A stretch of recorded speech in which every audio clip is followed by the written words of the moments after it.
As we gather together, we acknowledge that the land upon which our church and homes exist is the ancestral land stolen from the people of the Shoshone Bannock, the Shoshone Paiute, Coeur d'Alene, Kootenai, and Nez Perce nations, along with many other tribes whose names have been lost in history. We acknowledge that our presence here today is founded upon the exclusions and erasures of many indigenous peoples.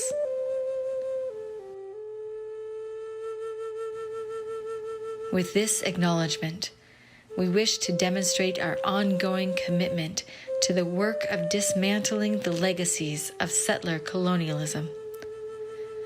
We honor Indigenous peoples' connection to the land and support their right to sovereignty.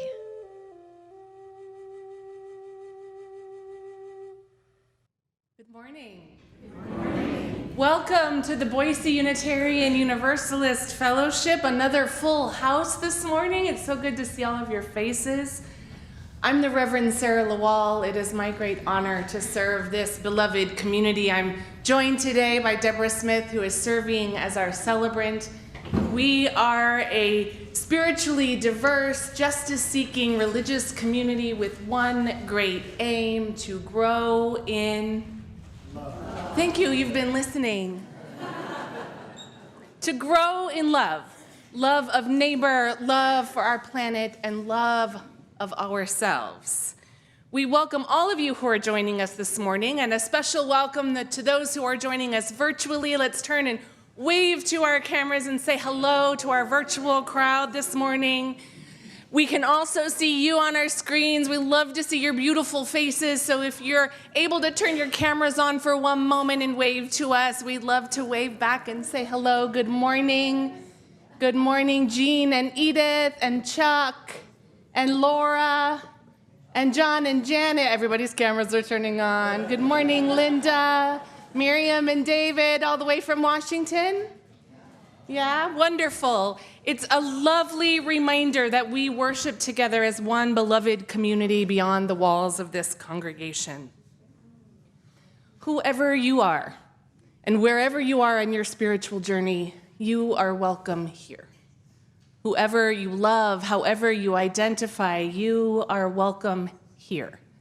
Whatever faiths you have known, if any, however you pray, if you pray at all, you are welcome here. And we know it takes courage to join a new community, and so to our newcomers who are joining us for the first time, or maybe the second or third time, maybe you haven't gotten your official name tags yet, a special welcome to all of you. Thank you for joining us. Thank you for stepping inside our doors. Thank you for returning to us. We invite you to introduce yourselves to us after the service during our hospitality time. For those of you online, we invite you to introduce yourselves in the chat so that we can warmly welcome you. And we invite you to fill out a newcomer form so that we can keep you up to date with all that is happening in our fellowship. And as usual, lots and lots is happening in our fellowship. I want to remind all of us, I have several announcements this morning.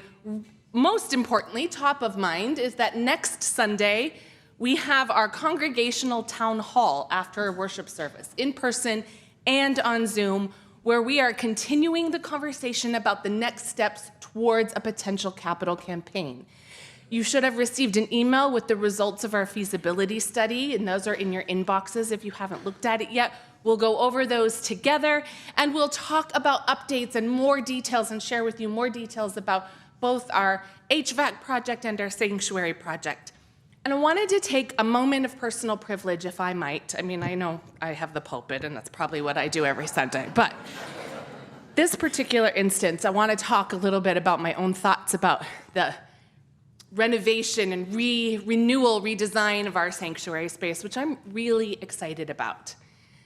This space has been so lovingly tended and created by so many of you over the years to make it as spiritual and meaningful as possible. And it certainly serves that purpose. And yet, this space was not designed to be a sanctuary. And if you're anything like me, perhaps that you have been places here in town, in other cities, in other countries over the world, and you've stepped inside a house of worship and you have been overtaken by that feeling of peacefulness, that feeling of being present in the holy, that feeling of just expansive spaciousness and beauty, where your heart just opens up. And I feel that way a lot in a lot of spaces, and I know, and I do feel that way sometimes when I walk in these doors, but I also understand that their potential for that is so much greater. Some of my favorite spaces that do that, I just want to share with you a couple of visuals. Particularly one here in town is First Presbyterian Church in downtown Boise, who just redid their own sanctuary a couple of years ago. There's a picture of it there. I'll tell you, every time, and I spend a lot of time there this time of year because I'm at the Capitol a lot, and they're gracious hosts for community time, and sometimes I just even work there in between meetings. And I'll go and sit in the sanctuary. I find it to be so peaceful. And although there are images that are not my own theology, a giant cross, and there's still something about that space that moves me. And another space that is really quite beautiful that does the same thing for me is our own Unitarian Universalist Church in Bend, Oregon. Has anyone ever been to the sanctuary in Bend, Oregon? Yeah, new-ish, stunningly beautiful, LEED certified. It is just, it's magnificent. And these places change, they do something to you. And the last image I want to share with you is a creative design interpretation of what our chancel space might look like, could look like, based upon all of the dreaming we all have been doing together. This was created by Miriam Moito, who is on that Engaging Space Task Force, putting together some ideas so we might be able to see a visual representation of what could be. It's not exact, but it's really sweet. And I love in this picture how it feels like ours. You can see our pulpit, you can see our chalice. It really does capture the space. And I just wanted to share with you my own particular excitement and enthusiasm about what might lie ahead for us and how we imagine and live into this space and all that it means for us. So please come next Sunday. You will be invited to vote about whether or not we move forward with this project. So we hope that you will be there and bring your questions. We want to have a rich and deep and lively conversation. We are in the midst of Black History Month this month, and our racial justice ministry team is supporting several different events in our community that they want you to know about to help us all continue our commitment to racial justice.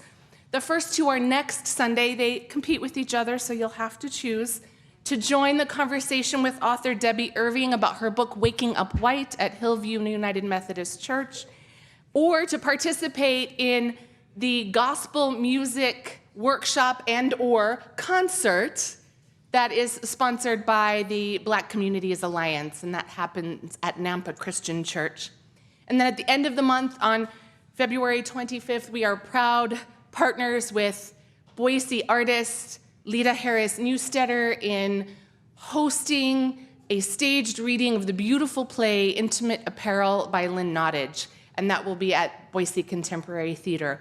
All of the specifics will be on our website and have been sent to you in an email, so we hope you can join us for as many of those Black History Month events as possible. And for our newcomers, on Sunday the 18th, we're beginning our newcomer series that we call Inquirers. This is a series of workshops and conversations we have together after the service to help introduce you to this fellowship and to Unitarian Universalism. So we hope all are invited to join us for that. As you know, each month our fellowship donates 25% of its unpledged plate offering to support a local organization whose mission aligns with our social justice ministries. And for this month, I cannot think of a better partner than Add the Words Idaho. Most of you probably know, those of you who have lived here a long time, that Idaho is one of the few states where our state constitution still does not include protections for the LGBTQIA community in our Human Rights Act. And 15 years ago, Add the Words was formed to advocate for those protections in our legislature. But since then, they have expanded their organizing efforts in so many ways to really be an anchor for our community around these issues. And I'm really delighted that Their executive director, Chelsea Gaona Lincoln, is with us this morning to talk a little bit more about what they're doing now, what this year looks like and the years ahead, and how they've supported our community. Chelsea, thanks for being here.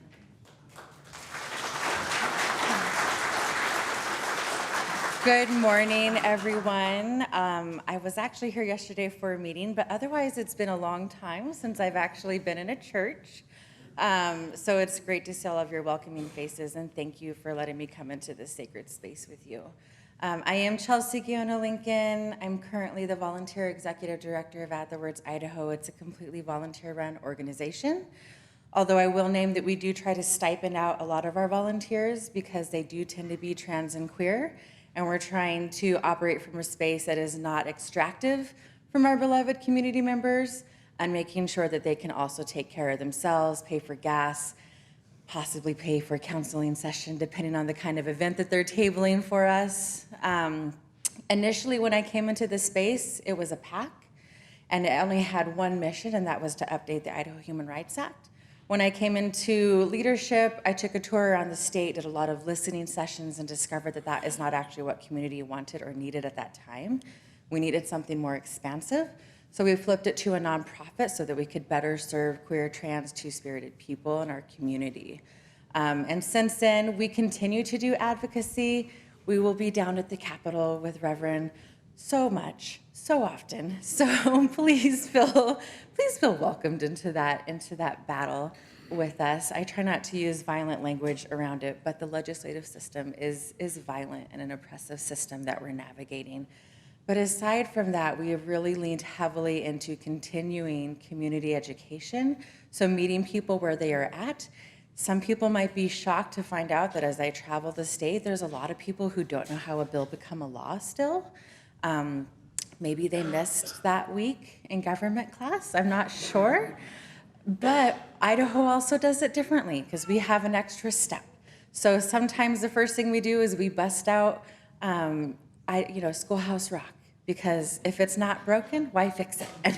It's a cute video, it's a catchy tune, and it sticks with you. So we start where people are at, we meet them where they are at. We've also been really intentional about expanding our approach to being as intersectional as possible. And that really showed up when we started leaning into mutual aid during the pandemic. We noticed there was a lot of people falling through the cracks in traditional systems that were meant to give them aid. So we popped up our own mutual aid system, and we wanted to make it intersectional for people of all religions, people who are Black, Brown, Indigenous, existing in trans, queer, two-spirited bodies, people who had recently been incarcerated, people with chronic illnesses and disabilities, sex workers, the gamut. We wanted to make sure that everybody had what they needed, and we were trying to navigate it from a space that didn't have a lot of hoops that they had to jump through. No pay stubs, things like that. People would literally submit a request.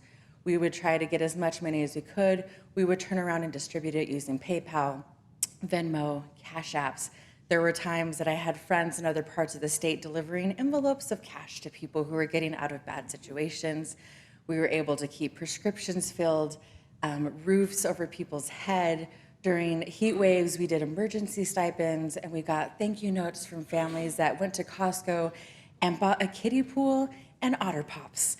And that got them and their family through some of those heat waves. We did stipends during inauguration when people were afraid to leave their homes. If you've been down in Boise, sometimes there are very spirited individuals who like to coal roll their big trucks with very dynamic flag messages around. And people were intimidated to leave their homes around election time. So we actually made sure that they could fill prescriptions, fill their fridge, fill up their car with gas to get someplace else where they could stay over the course of what would become a really significant time in our history with that march on the Capitol that happened. So we really try to be intentional. Where community goes, we go. So as of right now, our pillars are really that mutual aid, and that shows up in a lot of different ways.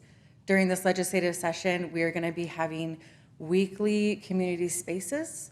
Reverend was there quite a bit last year, but what we discovered is more than advocacy, more than people learning how to testify against a bill, which we also do, people really loved connecting, which I'm sure you all understand. It's part of why you're here this morning. So we're going to be holding spaces where people can just be with each other for an hour or so every week during legislative session across the state. So not just Ada County focused, but we now have folks in northern Idaho, we have folks in eastern Idaho, central Idaho, and that's all based on the fact that we went to almost all 13 Pride celebrations over the summer. If you didn't know that Idaho had 13 different Pride celebrations, they're there. If you follow our socials, we try to amplify them. I mean, Ness Pierce had one. I went to the Wallace Pride. Coeur d'Alene happens to be my favorite Pride. It's beautiful up there.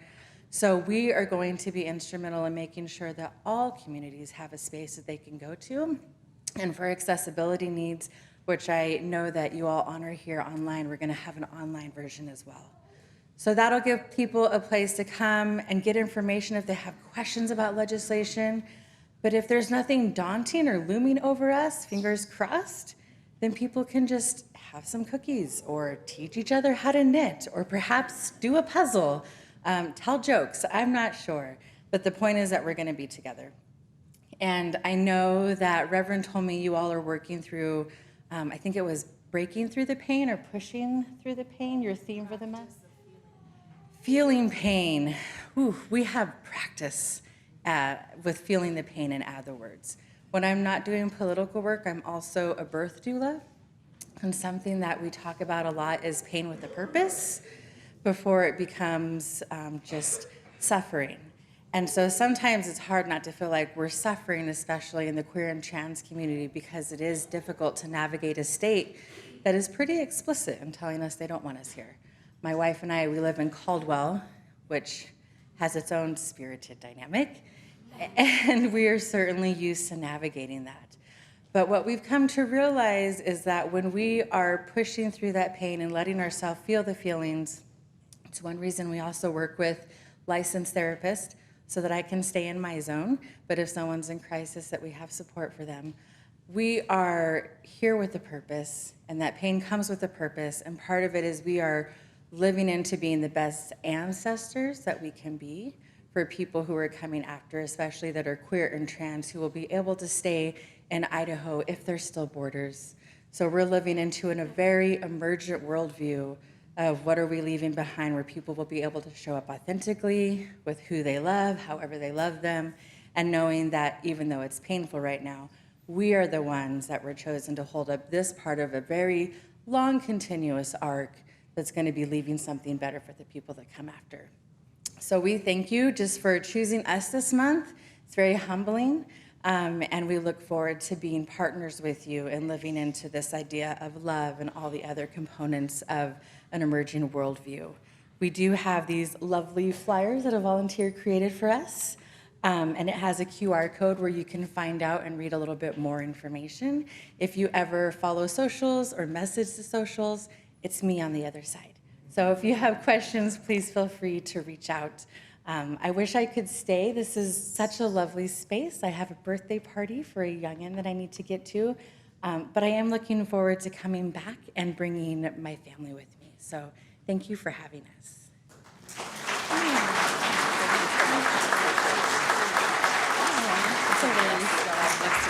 Wait, hold on, Chelsea. Hold on for 1 second. I just want, before you run out the door, I just want to say that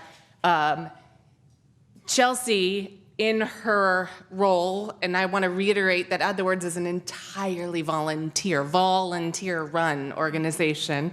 Everyone has day jobs and is doing 100 other things. All of the advocacy that I was able to participate in last year was in partnership with Add the Words. Every meeting with every legislator, with the governor, every committee hearing was always because I was following their socials, answering Chelsea's texts, and who was on the dot, on the money, sending out the information, because you know our legislature sends it all out at the very last minute.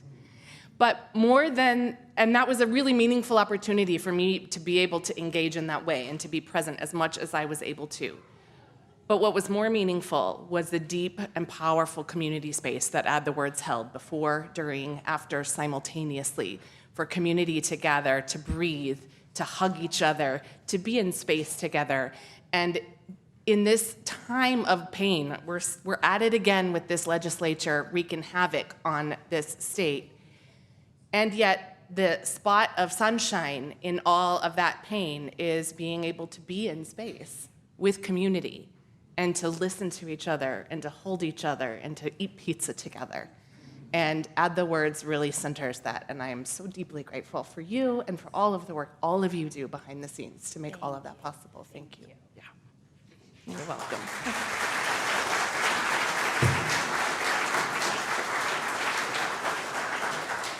There are many, many ways that you can make a financial gift to contribute to the work of Add the Words and to the ministries of this fellowship. You can go directly to our website at boiseuu.org. You can use the giving app on your phone, the Vanco app. You can use our drop boxes in person. However you choose to give, you can, you can scan the QR code on the offering slide when the time comes. However you choose to give, you are giving and nurturing this community and the wider community, and we are so very grateful.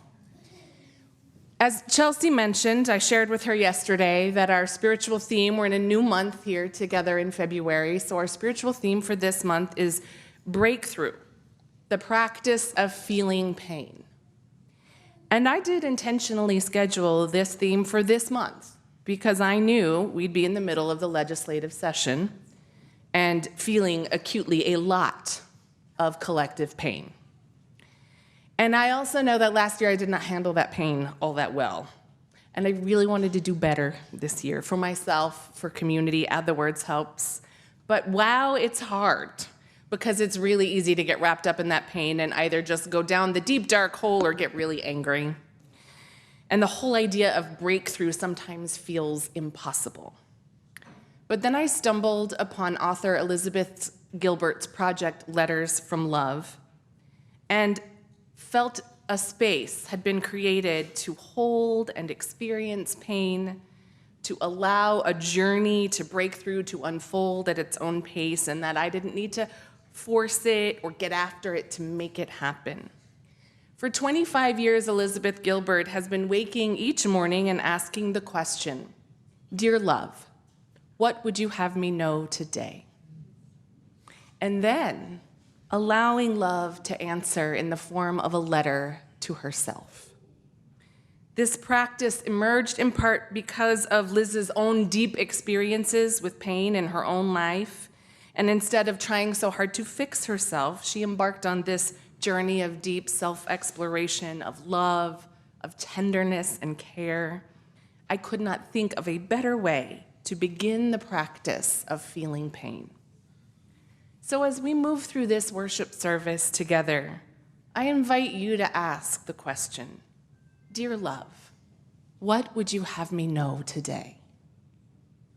And even more specific to our theme, you might ask, "Dear love, what would you have me know about pain?" And be open and see what love has to say to you. So let us start by all having a breath together.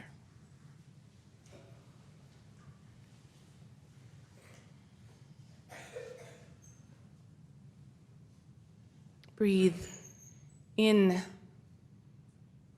allowing the space for love to enter. Fill your body with breath. Breathe knowing that our breath connects us to one another, to our bodies, and to this planet. Our breath offers us an opportunity for stillness, to tune in to our spiritual center, to listen deeply to what love has to say to us.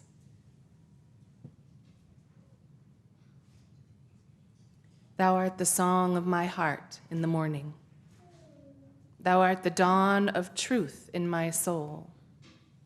Thou art the dew of the roses adorning. Thou art the woven whole. Thine is the grace to be steadfast in danger. Thine is the peace that none can destroy. Thine is the face of the need-riven stranger. Thine are the wings of joy. Thou art the deep, to the deep in me calling. Thou art a lamp where my feet shall tread. Thy way is steep past the peril of falling. Thou art my daily bread. Thine be the praise of my spirit uplifted. Thou art the sea to each flowing stream. Thine be the days that are gathered and sifted. Thou art the deathless dream.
Each week, we light our flaming chalice, a symbol of our free faith, a beacon of hope, love, and justice. We join in lighting, in solidarity and community with thousands of other Unitarian Universalists lighting chalices today in churches, homes, and virtual worship spaces, reminding us that we are connected to one another in a larger community of faith and love. As we light the chalice here in our sanctuary, I invite those of you in our virtual community to light a chalice and then share in the chat where you light your chalice this morning.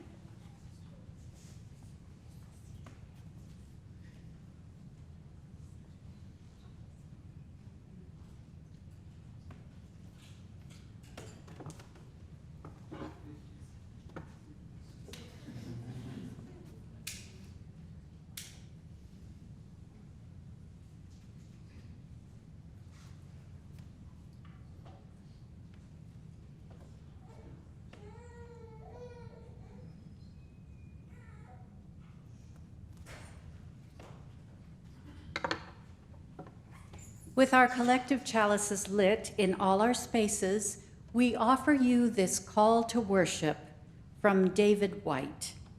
This is self-portrait. It doesn't interest me if there is one God or many gods. I want to know if you belong or if you feel abandoned, if you know despair or can see it in others. I want to know if you are prepared to live in the world with its harsh need to change you. If you can look back with firm eyes, saying, "This is where I stand." I want to know if you know how to melt into that fierce heat of living, falling toward the center of your longing. I want to know if you are willing to live day by day with the consequence of love and the bitter, unwanted passion of your sure defeat. I have heard in that fierce embrace, even the gods speak of God. Come, let us worship together.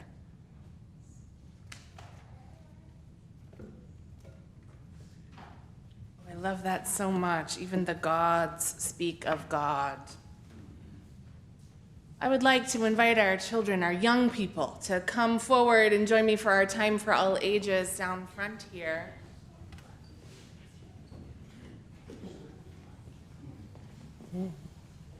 Good morning, friends. It is a new month with a new theme. And so we have a new Earth teacher this month. How many of you have ever had some pain? Have you ever felt pain? Yeah, everybody? I mean, I think at this point, nobody has been bypassed by some pain. So I wonder if any of you might be able to guess what our Earth teacher is, if there's a clue around anywhere. Oh, someone's a good observer, a starfish. Yes, I colored one. Jem gave me a coloring page. I actually ripped it, almost ripped it out of her hands and said, "Can I please color it?" A starfish is our Earth teacher today. And in the practice of feeling pain, that's our theme for this month, which eventually, sometimes, if we're lucky, leads to breakthrough. I think about that to mean that sometimes we have to sit with the pain and we have to get practiced at allowing it to be a part of our life before we might get to a breakthrough. And sometimes we might not even get there. It's not really guaranteed. And according to scientists, starfish don't have a brain like we have a brain, but they do have a nervous system, and they can feel pain. But they also have a kind of superpower. Does anyone know what their superpower is? What is it? Okay. Oh, well, I didn't know that's not the superpower I was going to say. The belly can come out of the body, but cool. Mac, what superpower do you know? They can regrow their arms. If an arm gets broken or damaged, it can regrow. And did you know, I also read, they can regrow a whole body from one arm. Isn't that crazy? What a wonderful teacher that is. Lots of starfish can regrow. And so the teaching of the starfish is not that we can regrow an arm if we lose one. Unfortunately, our bodies and our nervous system doesn't work like that. But we can regenerate. We can heal ourselves, we can heal our hearts, we can heal our broken-hearted feeling, we can heal some pain. But do you think starfish, like, the arm falls off and then immediately it's like, bloop? No, it takes a long time. And in that healing and that regeneration, it takes a very long time. And then do you think the starfish is the same as it was before with this new arm or new body? No. Not the same, and neither are we. Even when we've healed from our pain, we are not the same as we were once before. And that's part of what we're going to talk about today, is one of the ways that we can practice that regeneration is by writing letters to love, or having love write us letters, by asking love, what would you have me know today? And then being quiet. Sometimes it takes quiet, sometimes it takes music. Sometimes you can hear love talk to you through music. Sometimes it's quiet. But then listening for what does love have to tell you about what you need to know today. So I invite you to think about that as you are in space together today with Jem and with your other leaders to talk about how we heal, how we practice feeling pain, and how we might listen to what love has to tell us about all of that. So enjoy your starfish today. I see some starfish back there. How many of you, did you color a starfish back there, Coraline? Very cool. Let's join together in our community blessing as we send our children and our youth, going with Teresa over here, off to their spaces this morning.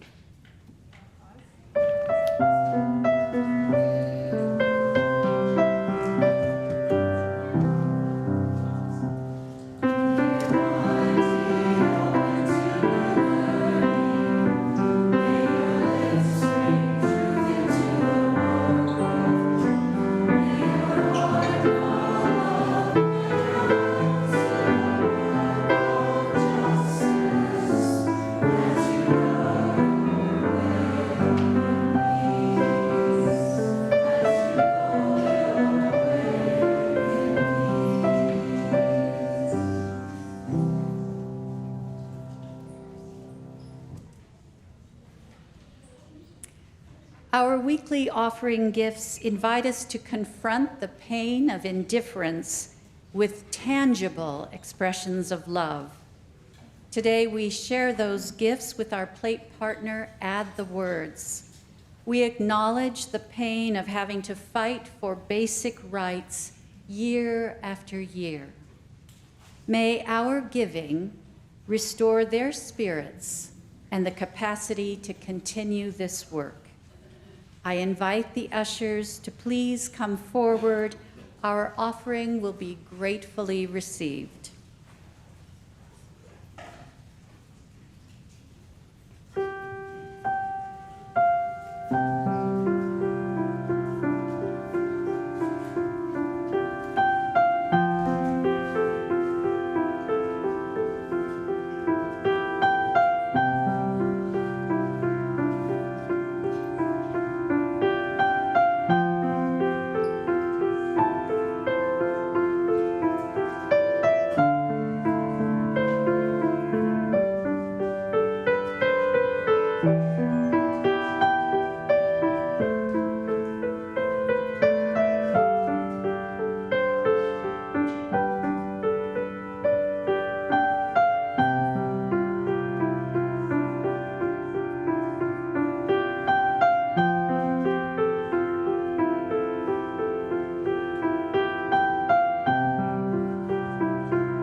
Invite our ushers to.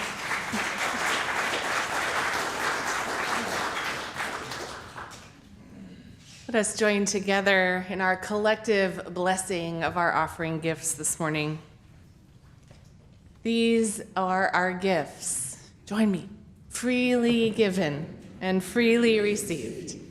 May they help us live out our Unitarian Universalist values within and among the walls. Thank you.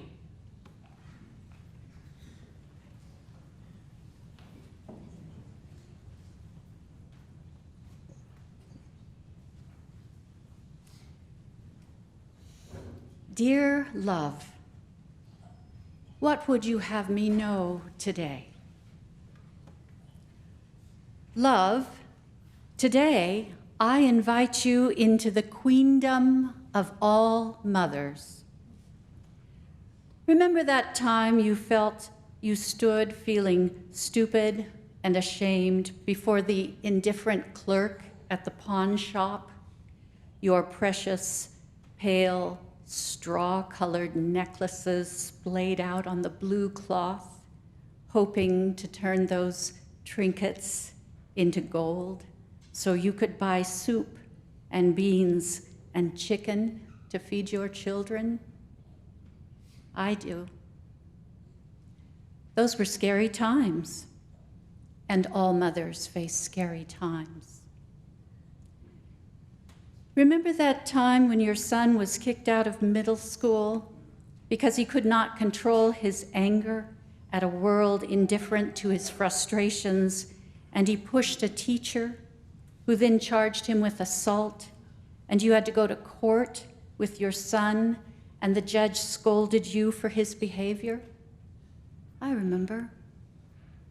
Those were scary times, and all mothers face scary times, and all mothers face judgment for their children. Remember that time when your daughter pushed your hand aside when you attempted to clean up the trash accumulating on the floor of her truck, and you felt small and chastened for helping her, a grown-up college girl after all? I remember. Those were complicated times, and all mothers face complicated times with their children. What I'm saying to you, love, is that you are not a bad mother, and you are not a good mother. You made mistakes that some would label as egregious. All mothers make mistakes that some would label egregious. I won't do that. I will never do that. What I want you to know today is that mothering is fraught with the complications that come with loving hard and letting go. That right there is what some call the human condition, and it's painful. What I want you to know today is that just as I would not be judged, I will not judge you or any other mother. I want you to know that you and all mothers can now forgive yourselves. And as an added bonus, I will teach you to be merciful towards yourself and all your kin, because love has caused you pain. I have caused you pain. So begin by repeating after me. Pain is love's witness. I'm not sure what that means, but I'm pretty sure that pain watches love's gestures and is a companion to them. It would take a hard heart to judge someone in pain. I know folks who do that, but let's not confuse that with love. They are using my name in vain, and I should sue for defamation. But those who judge might just do it out of pain. So there we are, right back at the beginning. As the poet said, love is love, is love, is love, is love. Be love, love. Signed, love.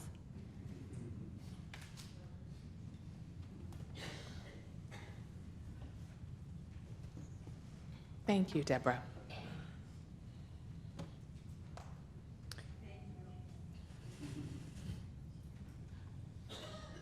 In the practice of feeling pain, as vulnerable as it is to share it out loud, it helps to be in community. It helps to be with others who nod back at you, who say thank you, who know your pain because they have felt it too. And it helps to be with others who know your joy alongside your pain because they have felt it too. So we take space during our worship service to name our joys and name our pain and sorrows and carry and receive the joys and sorrows of those gathered together.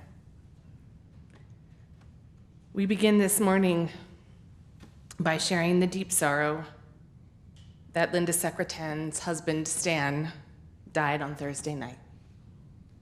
Linda, we love you and we hold you in our hearts. And we hold Eileen Oldag and send her healing thoughts, who just last night had an emergency appendectomy and with some complications. She is stable in the hospital, and we send love to Eileen and her husband Tom and send our healing thoughts as well. And we continue those healing thoughts and love to Michael Barker and his beautiful family, Reese, Adelaide, Dublin, Cardiff, Mom Elizabeth, and Dad. Michael's cancer has returned. But as Michael's daughter shared with me this morning, to remind us all that while this might be a sorrow, it is also a joy because Michael will be having CAR-T therapy. And so we hold the joy and the hope of that therapy in our hearts as well. If you are holding someone in your heart this morning, I invite you to say their name, speak their name, write their name aloud into this space that we might hold them with you.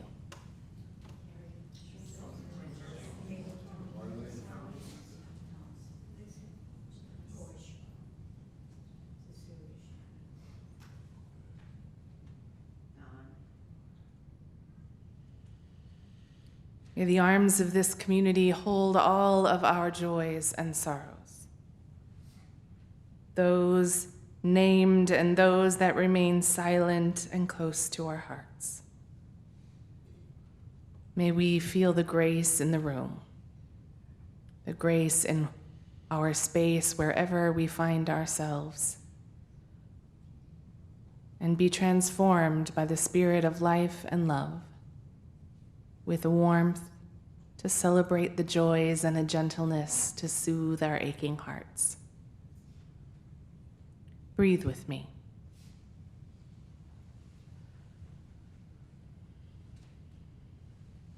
Fill your body with breath. Breathe into this sacred space. Breathe with this beloved community filled with loving kindness. Breathe with wholeheartedness. Listen to what is calling you in the silence.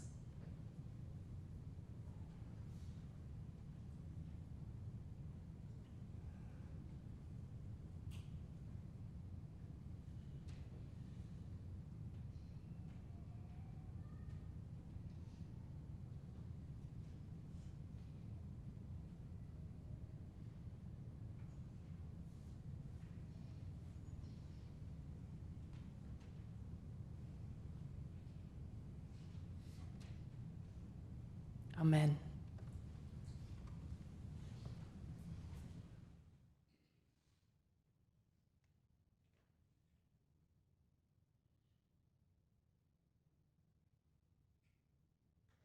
Immortal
Well, our theme for this month is indeed breakthrough.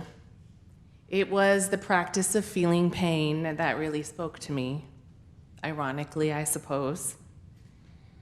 Perhaps because I've had quite a lot of pain in my life recently compacted together, but also because the world continues to burst with pain, a kind of consistent, chronic pain from which there often feels like no escape. And that is the exact nature of pain. We cannot escape it. All of y'all raised your hands when I said, have you ever experienced pain? No matter how hard we try, and wow, do we like to try, I speak from experience. Our culture certainly bombards us with messages and quick fixes to help us ignore, suppress, downplay, cover up, and avoid our pain. Messages that tell us we can be better, do better, feel better, that breakthrough is possible. And breakthrough is such a buzzword. I wrote these days, but it feels like breakthrough as a buzzword's been with us for quite some time. The self-help and wellness industry fling it around like a special prize just waiting for you. They make it sound so simple and easy, just a few minutes a day. Use this app, attend this class, drink this adaptogenic juice, and voila, breakthrough. It's all yours. And I know that I have succumbed more than once to the tempting lure of that quick breakthrough, those seemingly simple invitations to fix my life and better myself and get happier. Read, you don't have to feel the pain. I've succumbed to that many, many times. And it hasn't all been bad. There's lots to learn along the way. I've discovered some things about myself. But it certainly doesn't make the pain magically disappear or prevent it from ever happening again. Last weekend, I was putting some groceries away in our pantry cabinet, which has 2 doors stacked up next to one another, a higher and a lower door. And both of the doors were open, and I was going fast, eager to get onto something more enjoyable. And I was bent over, shoving things in the lower cabinet section. And when I stood up fast to get more cans. Yes, you know where this is going. And I whacked my head on the corner of that upper cabinet so hard, with such force, that I let out an audible cry and collapsed into a heap on the floor, like automatically, without any control over my own body. The pain was so intense. I was immobilized. I couldn't get up off the floor. All I could do was just manage to sit there and breathe. And I was holding my head, tears of pain leaking out, and I could hear this whimpering sound coming out from me that I wasn't even trying to make it hurt that bad. I was really concerned for a moment that I'd gotten a concussion, and that sent me into a bit of panic, but I couldn't do anything. I was so immobilized.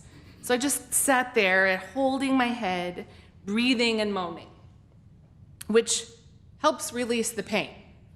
Studies have shown that vocalizing during exhales, especially when under stress or pain, actually releases more tension in the body. You know, in yoga class, when you do that lion's breath, right? It works. You feel it. You feel really dumb doing it, but it works. But I wasn't even trying to do that. The moans were just coming out of me. And once I had recovered and indeed realized and made sure that I did not, in fact, have a concussion, as I was looking back and reflecting on the moment, I wondered to myself, knowing that this theme was coming up, because I spend my whole life reflecting on all of the worship services that are coming, I wondered, why don't we allow ourselves that kind of moment of pause and release when we're faced with other kinds of pain, with non-acute physical pain? Why do we wait until the emotional, psychological, spiritual pain is so acute that it renders us immobilized? Why not just let ourselves collapse in a heap on the floor and cry and moan for a moment, or 2, or 5, or a day, or more? I wondered why why we don't do that. And perhaps it's because our inner critics have been so conditioned to tell us to suck it up, push through, to put our big kid pants on. Don't cry, don't be a baby, don't be a burden. Get over it, and so on and so on and so on. And we've internalized this unfortunate notion that feeling our pain, living our pain, being stuck in our pain, holding on to and working through our pain is weakness. But what if we just let go of seeing our pain as weakness? What if it just is? Like everything else in life, pain is such a great teacher. It cracks us open despite our great resistance. And I will tell you, I'm a pretty good resistor of pain. I confess that I am not always a very gracious or willing student. And given how much pain has visited me in such a short period of time, I'll admit that sometimes I get very annoyed at this wisdom and rail against it and say, I'm done learning, thank you very much. Can I get a break from the life lessons, please? Particularly the heartbreaking, heart-opening ones. I think I'd almost rather whack my head on the kitchen cabinet. But what if? What if pain cracks us open so that love can pour itself in like we've never experienced it before? And when we work so hard to resist the pain, what if we're also resisting the love? What if instead of that resistance, and yes, I am preaching to myself right now too, not just to you, what if we welcomed pain gently? What if we let it take hold of us? What if we surrendered to it, saying, okay, pain, you can stay with me until you have taught me what I need to know? Perhaps none of us would be quite brave enough to say those words. Or perhaps we would be brave enough to say those words if we also knew that love would be with us all the way. Not fixing or saving or removing the pain. Love is not all-powerful, but holding us, walking with us, stretching out before us, ready to catch our souls, to hold us safely until the tears no longer come, until they are all cried out, until we have learned what we need to know. Debra's words captured it so beautifully. Pain is love's witness. Evidence, perhaps, that love is always with us, that love never lets us go. I only recently discovered Elizabeth Gilbert's Letters from Love project, despite being a huge fan of her writing. It's such a simple approach that centers around that all-important and still elusive self-love, a practice that invites a journey toward potential breakthrough but doesn't demand it. Here's what Elizabeth Gilbert has to say about the practice. She writes, self-loathing is a rampant epidemic in our contemporary culture, so prevalent as to have become the default setting in most of our minds. Seldom do we stop to question whether it is normal or healthy to live within a consciousness that is constantly attacking, judging, insulting itself. But to condemn yourself as unlovable is to swallow a terrible lie, and to believe that you must earn love through perfectionism or that you must seek love from others in order to become whole turns us all into hungry beggars. She continues, I have come to believe that there is a magnificent intelligence in the universe that is kind beyond measure and only seeks to know us and to be known by us. I don't believe anyone is excluded from this ocean of love. It is only a question of learning how to hear it, how to feel it, how to trust it. And to walk this path together makes this exercise even sweeter. So every day she writes herself a letter from love. She asks the question, "Dear love, what would you have me know today?" And then, allowing love to speak, to come to her in words, she writes a response. What would unconditional love tell you if it had a voice? What does your heart need to hear today, in this exact moment? Where is the suffering, and what does it long to be told? What reassurance or comfort does your spirit need? That's all that love has to say. As an aside, I want you to know that Liz Gilbert and I both capitalize love and unconditional love, because love is exactly how I articulate my own experience of God, the holy, the spirit, the force of life. It's the word that best fits my own Unitarian Universalist theology. So this week, as we embark on this new theme, the practice of feeling pain, I have been asking, dear love, what would you have me know about pain? In Elizabeth Gilbert's Substack, here's one of the community letters that was shared in response. Love wrote, "The cruelest thing a person can do is to try to convince you that you are okay when you are not, or to distract you from the pain that beckons you. Suffering is only made bearable when it is witnessed. My little acorn. When the soul is held safely and allowed to weep until the tears no longer come, until they are all cried out. Whether you find yourself in your own dark abyss or watching a beloved in theirs, know that I am here, wrapping my body around yours and theirs, and that there is no suffering too great for me to hold. I will always catch you. I will always catch you. Thank you, love. I needed to hear that." Maybe some of you are wondering if I asked love what I needed to know. I knew that I needed to embark on this practice, especially since I invited Debra to do the same. But I was drawn to it, really. I was drawn to the way that it felt so comfortable and safe and reassuring and hopeful. So here is my letter from love that emerged as I was writing this sermon. Dear love, what would you have me know today? Oh, my sweet, darling Sara. Using endearments really helps you tap into the direct line of unconditional love. So says Liz.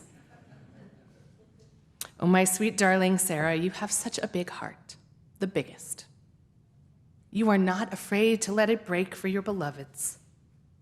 You are not afraid to let it break for the pain of the world, and you try so hard to keep expanding it for everything and everyone. But what about you, my love? What of your tender heart? What about your own pain? Do you let your heart expand for you? Of course, I already know the answer. I suspect you do too, but sometimes a question helps get there faster. How do you tend to yourself? Now, I am not saying it has to be one way or the other, or that you have to stop fighting the pain of injustice. I just don't want you to forget yourself in the midst of it all. You cannot save the world alone, and you certainly cannot save the world if you are not tending to your own heart. Now, my sweet striver, don't run away and create a to-do list for tending to your own heart. It doesn't work like that. And please, I beg you, my winsome warrior, please do not entertain any thoughts that everyone else is better at this than you are. Let me assure you, they are not. And you know that to compare and despair is to shut out joy, baby girl. You need more joy. That is an invitation, not a demand. I never make demands. Remember that. It is okay to have some fun, lots of fun. I know you're good at that. I've seen you. Don't forget the joy is there and it is yours for the taking. My love, I am everywhere. Everything, everywhere, all at once. That movie title stole my tagline.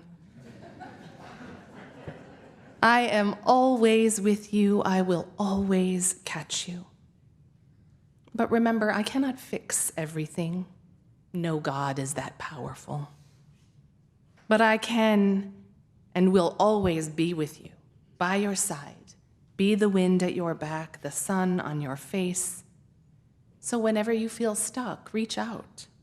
Listen for my whispers. Let's see what a little love can do. Oh, and tell your beautiful congregation hi from me. Tell them how beautiful and brilliant and full of fire they are, and maybe try telling them how much good they do your heart. Carry on, my wholehearted warrior. I'll be here when you need me, and even when you think you don't. Love, love.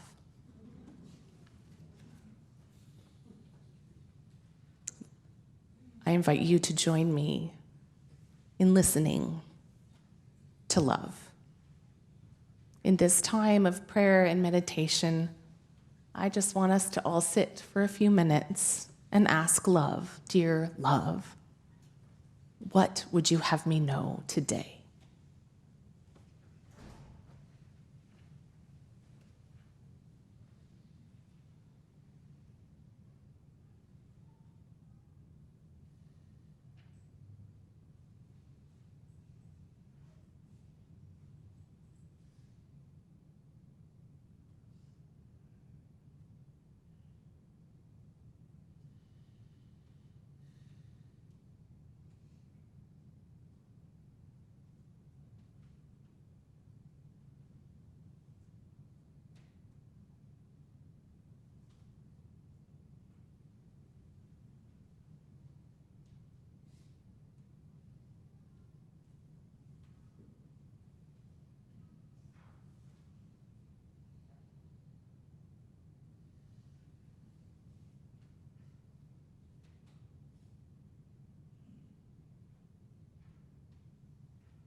If love is still talking, you keep listening.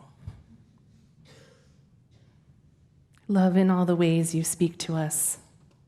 May we make space to to listen, to pause, and even to write down your words so we don't forget.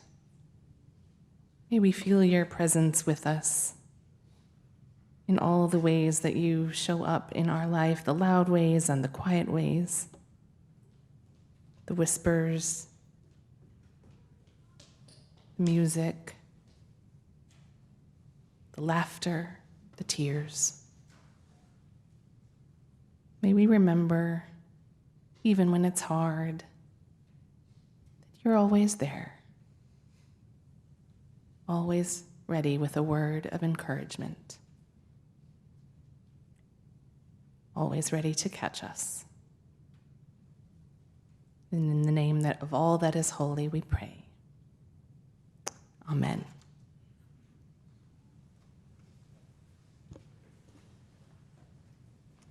It's that funny little moment of like leaving that little bit of your brain open so love can keep talking to you. Don't shut it out entirely.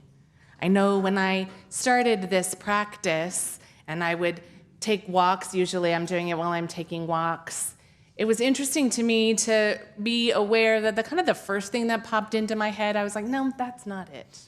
And it was true, in fact, and that if the more that I just kept asking and kept listening, then I would get to the kernel of the real wisdom that love had to offer.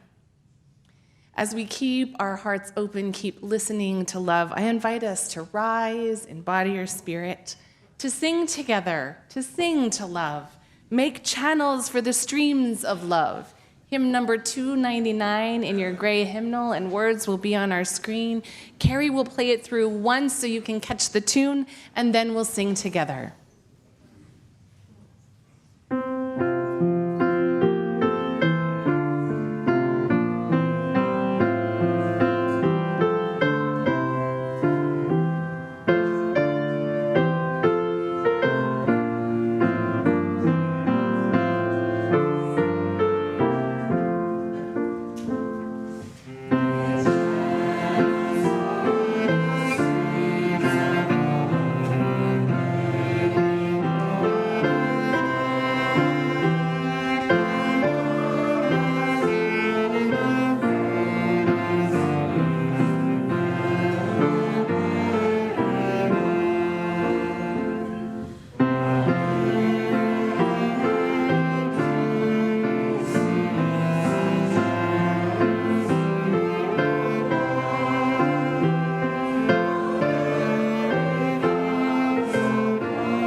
I invite you to place your hands over your heart to hold love in for our closing blessing. Aren't we lucky to have love? Unconditional love cheering us on, rooting for us always, holding us even when we can't get up off the floor.